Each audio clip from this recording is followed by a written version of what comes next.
You never really notice the quiet until it stops feeling peaceful and starts sounding like a warning.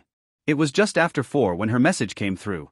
Right as I was locking up the front door, late for something I'd already told myself didn't matter.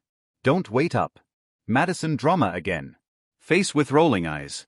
That was it. No greeting. No goodbye. Just a time-stamped shrug. The sender? Claire. My wife. 6 years together, not counting the ones we spent pretending to be ready for forever. But it wasn't the content of the message that stopped me. It was the way it was written. Polished.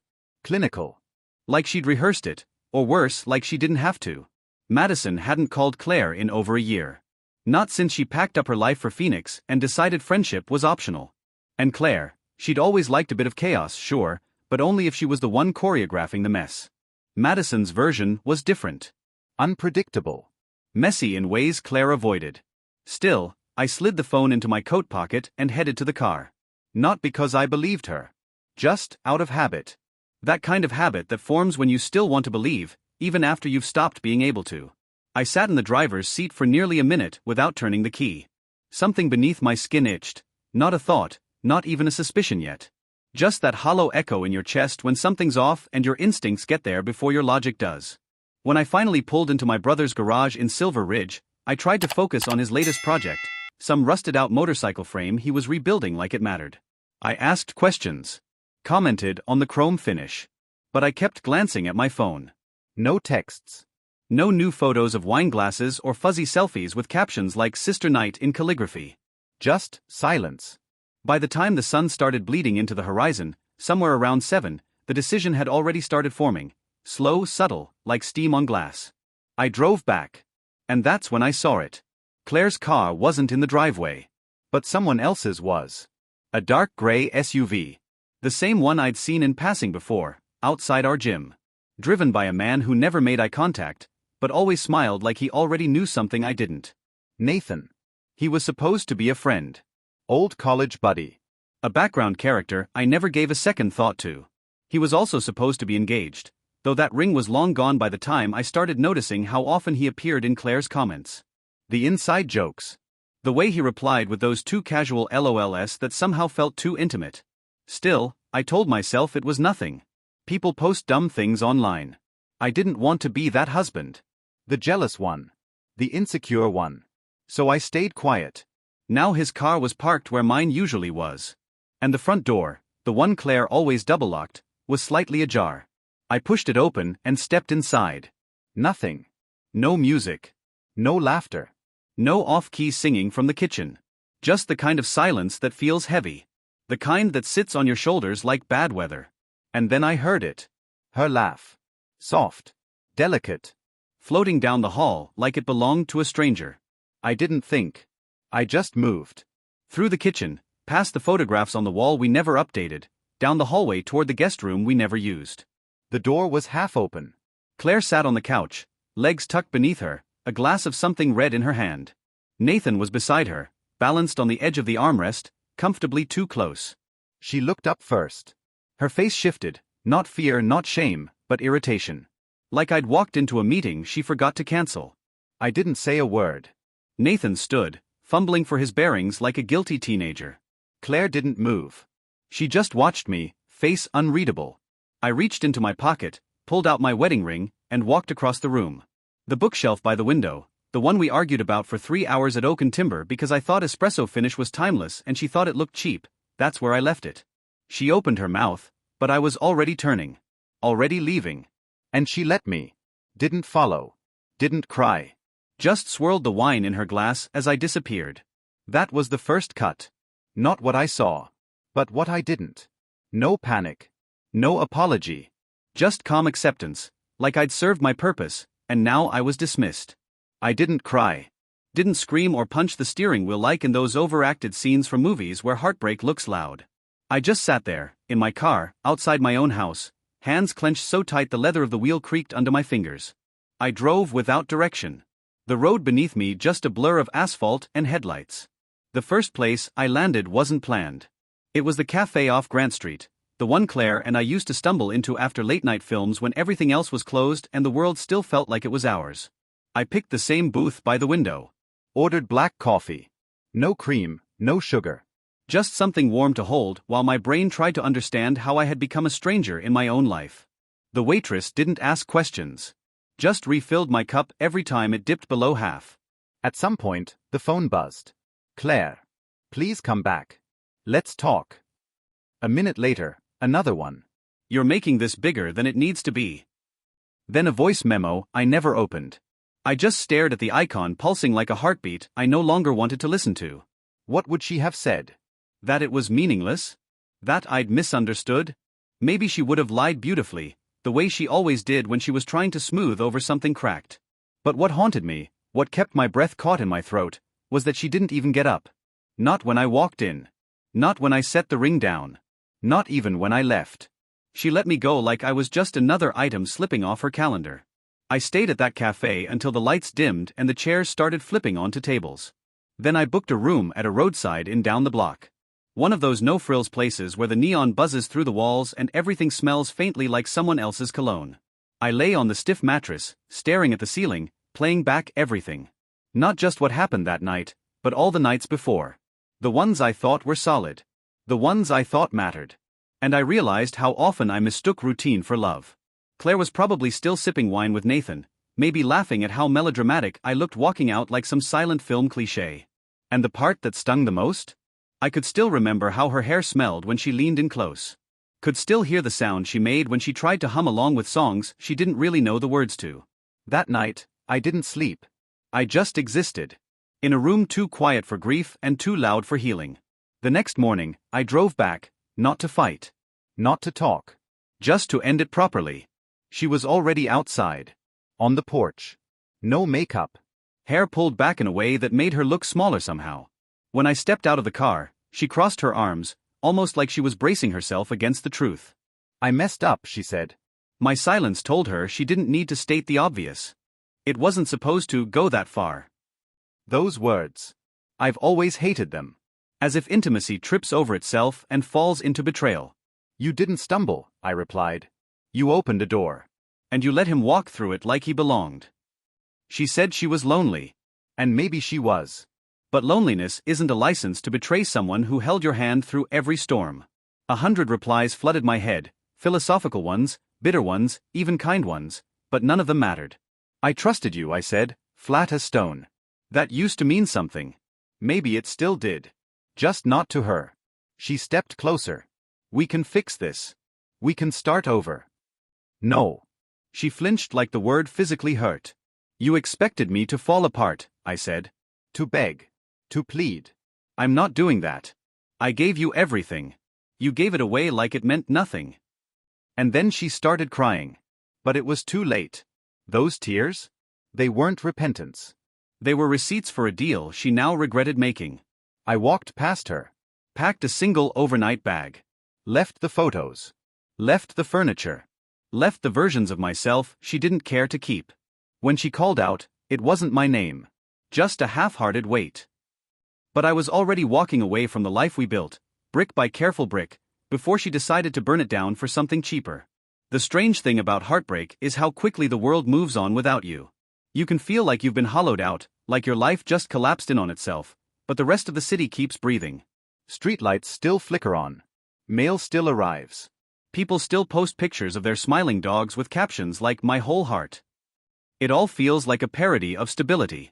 3 days passed before I heard from her again. Not a message. Not a call. Claire showed up at my motel door.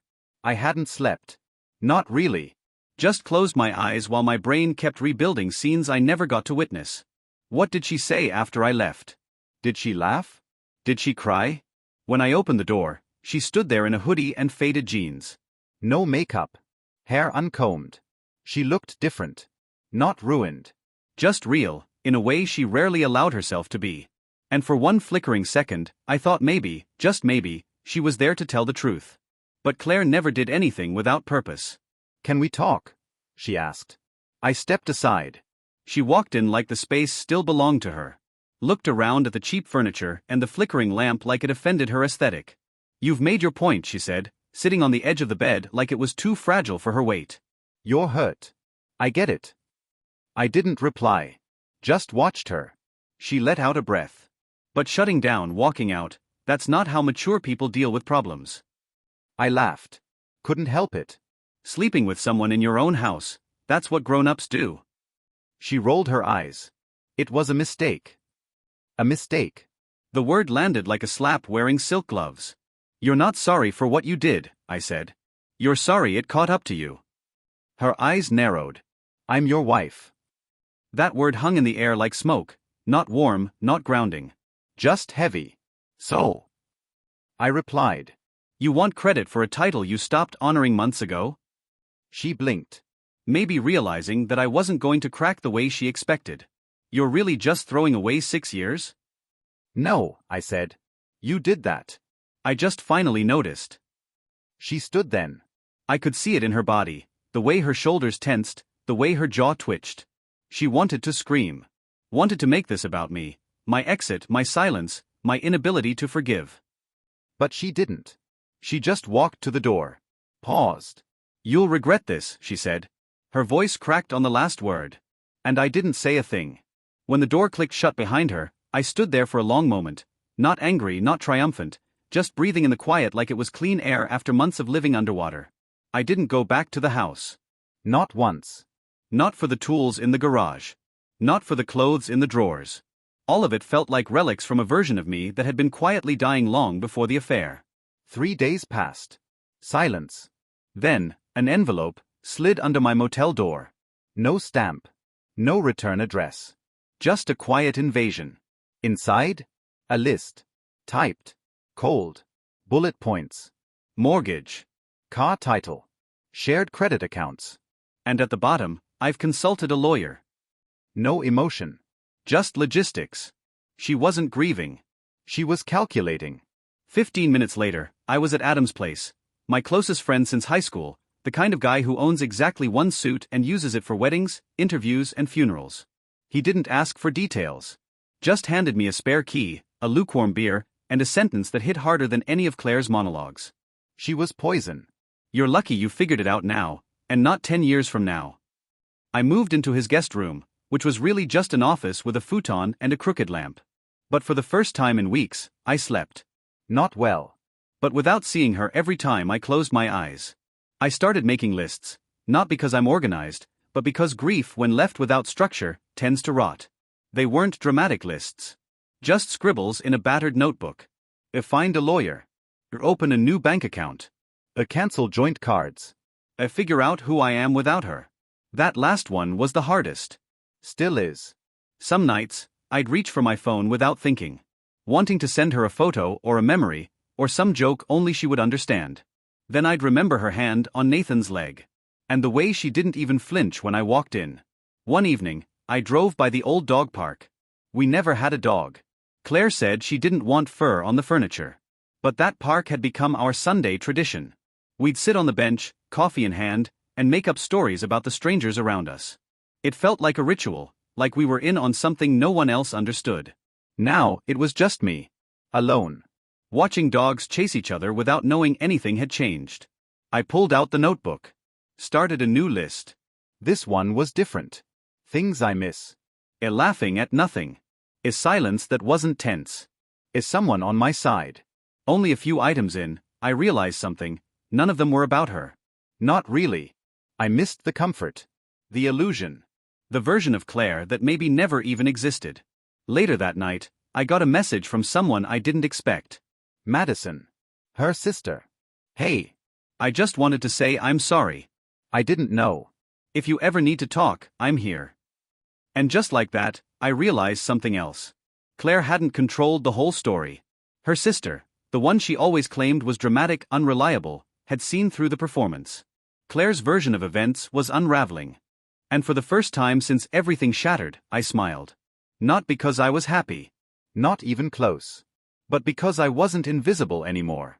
The next time I saw her wasn't in a courtroom or a lawyer's office. It was aisle 6 at a Trader Way grocery, by the freezer section, between the frozen berries and the pie crusts. I hadn't shaved. I hadn't slept. Still wore the hoodie that smelled faintly like Adam's garage. I wasn't expecting to see anyone, least of all Claire. But there she was. Dressed like a magazine cover. Hair effortlessly arranged. Lipstick in that exact muted red she always swore was low-key but lethal. And next to her, a man I'd never seen. Older. Taller. Expensive watch. His hand rested lightly on the small of her back, like they were already in sync. She saw me first. Froze for a second. And in that instant, I watched the wheels turn behind her eyes. Not shame, not guilt, just calculation. Like she was trying to decide how this scene could still be framed in her favor. I nodded. Just once. And kept walking. She didn't call after me. Didn't follow. Just stood there, with a half-smile that didn't know if it was meant for memory or pity. That night, I sat on Adam's porch with a bottle of bourbon too strong for the space I had left in me. My phone lit up without my asking. Old photos. Claire laughing with ice cream dripping down her wrist. Claire barefoot in the backyard, waving a sparkler like a child on the 4th of July. Claire asleep in the passenger seat during a road trip we barely planned. And me, always beside her. Always smiling. But now, looking at those images, all I could see were the cracks. The moments she knew something I didn't. The lies tucked behind her eyes while I clung to belief. I didn't delete them out of rage. I deleted them like someone removing a splinter they hadn't realized was infected. 2 days later, her name showed up again. This time, it was a text. Can we talk? No punctuation. No emoji. No pretense. I didn't respond.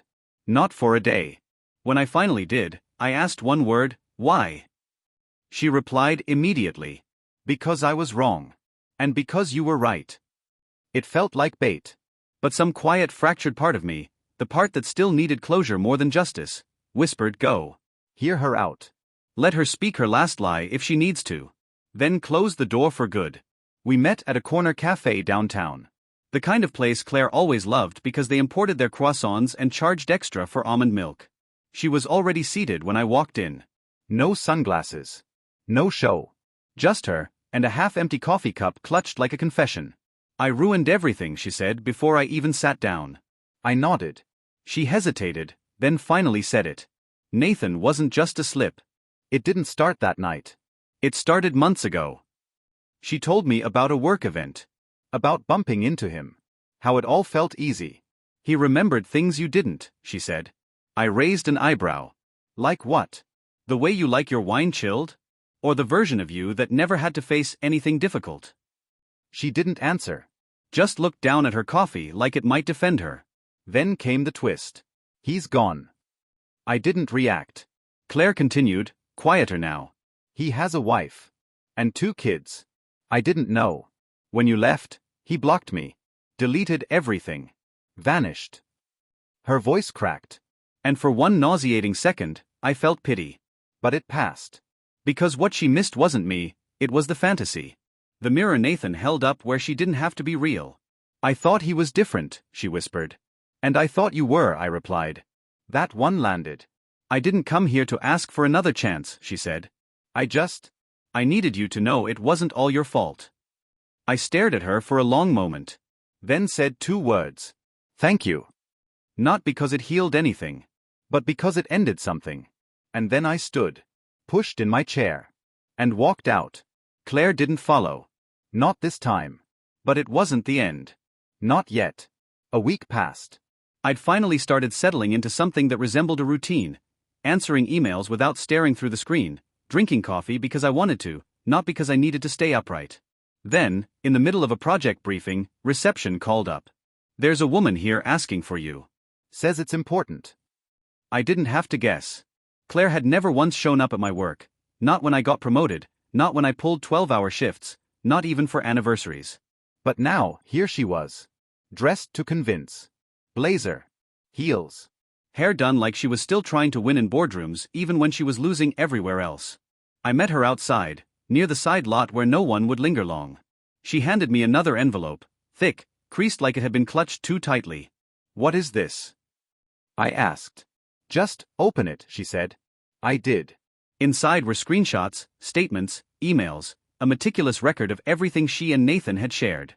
Messages. Deleted plans. Hotel bookings. Even timestamps. One line stood out. Nathan, he'll never leave. He's too safe. Too slow. I looked up at her. She wasn't smug this time. Just standing there like she was offering me a confession in paper form. I saved everything, she said, her voice low. I thought, someday, maybe I'd need to explain. I stared at the pages again. You didn't keep these for me, I said. You kept them in case he left you. And he did.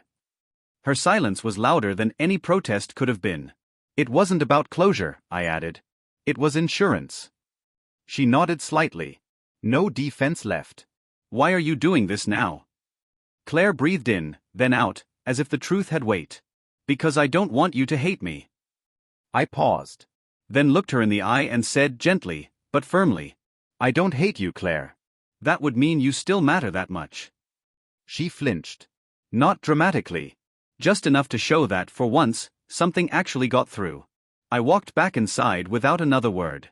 She didn't follow. But a week later, her name returned, not on my phone, but on an official envelope. From her attorney. Inside, a formal petition for division of assets. Aggressive. Strategic. Cold. She wanted the house. Half of my savings. Even listed the car I'd bought years before we met as shared property. She hadn't just moved on. She was trying to take souvenirs with her. My lawyer, a sharp, unflinching woman named Dana, called it what it was, a power play. She lost control of the narrative. Now she's trying to keep control of the aftermath. It felt worse than betrayal. Not because of the money, but because she still thought she was the victim in a story she had burned down herself. And then, the twist I didn't expect. A message from Madison. You need to know something. It's not just you. I called her. What she told me peeled away the last layer of illusion I'd been clinging to. Claire had done this before. Before me. Before marriage. Back when she was dating a man named Tyler, someone she once called her first real heartbreak. Only it wasn't the way she'd told it. According to Madison, Claire cheated on him too. With a colleague. And when Tyler found out and tried to leave, Claire didn't beg. She tried to bury him legally. Just like she was doing now. It wasn't a mistake. It was a pattern. A cycle. A blueprint she'd been repeating, one carefully staged betrayal at a time. That's when everything inside me settled. Not with anger. Not with sadness. With clarity. I stopped feeling like a man undone, and started thinking like someone waking up. Claire's betrayal wasn't about me. It was never personal. It was just what she did. So I restructured everything. Dana and I went through every account, every receipt, every timestamped lie. I filed my own petition, clean, factual, undeniable. Proof the car was mine before marriage. Evidence that my savings had never touched our joint account. Screenshots from Claire's own confession. And finally, a sworn statement from Madison, her sister, who'd had enough of watching Claire set fires and cry over the ashes. When Claire got the response, she didn't message me. But 2 days later, Dana forwarded an email from Claire's new attorney. She was now open to a fair and amicable resolution. Translation? She was backing off. The woman who had once smiled as I left my own home, who leaned into another man's shoulder without flinching, was now retreating. It didn't feel like victory. It felt like peace. And peace, I learned, is quieter than revenge. I started sleeping again. Real sleep. The kind where your body finally believes it's safe. I deleted every last trace of her from my phone. Got a gym membership. Changed my playlists. Cooked actual meals. One Friday, I went to a bar with Adam and a few friends. Nothing heavy. Just music, the hum of conversation, strangers who didn't know my story. And that's when I saw her. Not Claire. Someone else. Curly hair. Reading her phone. Smiling to herself. She looked up. Saw me. Didn't look away. And I smiled back. No promises. No illusions. Just presence. Just now. Claire may have broken the life I thought I had, but she didn't get to keep the pieces.